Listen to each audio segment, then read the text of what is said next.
suddenly now Joe Biden's got a big problem. You've seen the polls. I've shown you the polls. The Democrats have seen the polls. So what are they saying? Here's Paul Begala. Attack, attack, attack, attack, attack, attack, attack.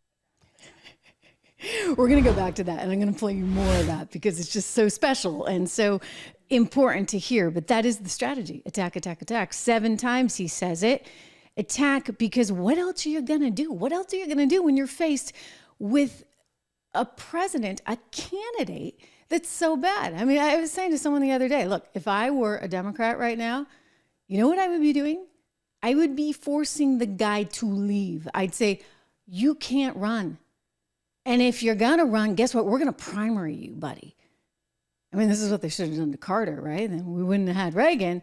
But they're setting themselves up for a total loser scenario in every way, shape, or form. I mean, I'm telling you, Donald Trump, these polls that show him up about 2.7%, I think the real clear politics average is, if you look at all of them overall, and you know that those polls are actually much stronger in his favor than you even see. Why? Because it's still sort of that hangover effect. People will call and say, hey, who are you going to vote for? Are you going to vote for Trump? Nobody actually wants to say, yes, I'm going to vote for Trump. So when you see him that far ahead, that's a special something right there, because you know he's probably even further ahead. And then you look at the swing states. For goodness sakes, he's up everywhere, in some cases by 10 points in some of these swing states, everywhere except for Michigan, where it's pretty narrow, it's pretty close. So, hey, you could take, sorry, not Michigan, Wisconsin. Cheese. So Wisconsin is the only place where he's kind of neck and neck there.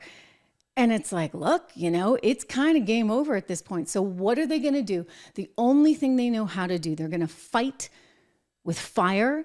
They're going to fight in a very political way, in a way that is extremely divisive.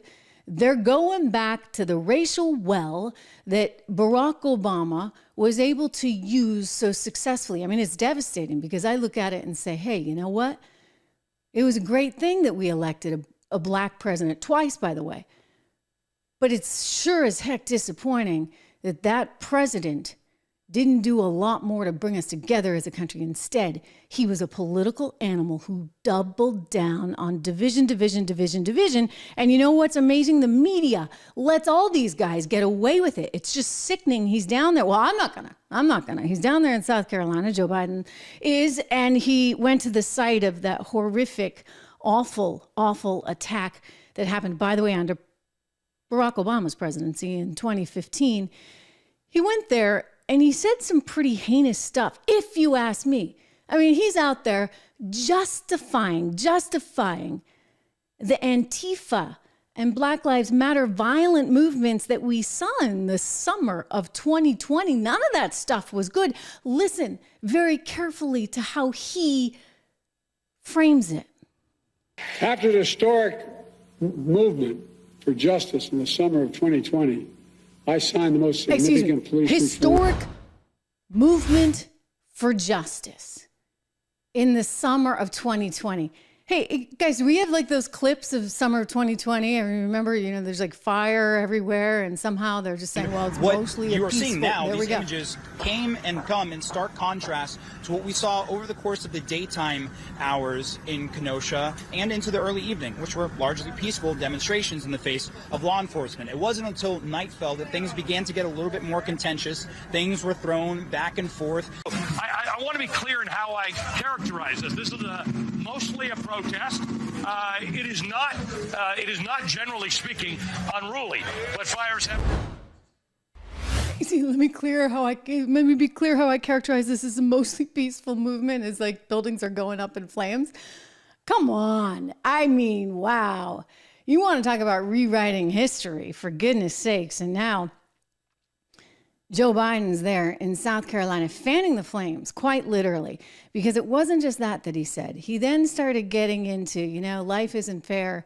If you're black in America, it's just not fair because, well, you don't have the same economic opportunity no matter what you do, no matter how hard you work, and no matter even if your house is built by the same guy, you're still going to have it be worth less because of the color of your skin. Listen to this. I mean, it's really gross.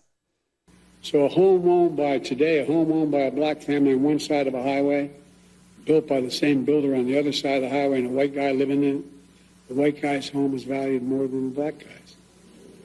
No, I know you know it. But guess what? That's how you build generational wealth. So that's why you're going to vote for Joe Biden? That's why he thinks you're going to vote for him? This is the tactic, okay? Again, straight out of Obama's playbook.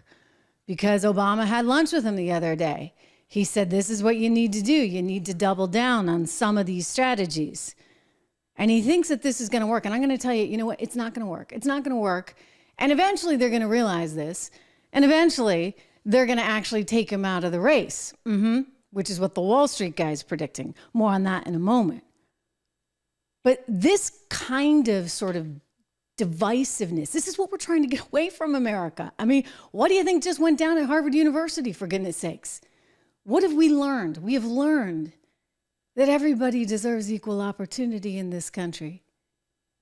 And sure, you know, some people have socioeconomic challenges, but for the most part, I'm not saying 1,000% this is the case, but for the most part, we're a pretty good place to be. Right? That's why everybody wants to come here. Thank you very much. That's why we had 300,000 people show up in the month of December alone.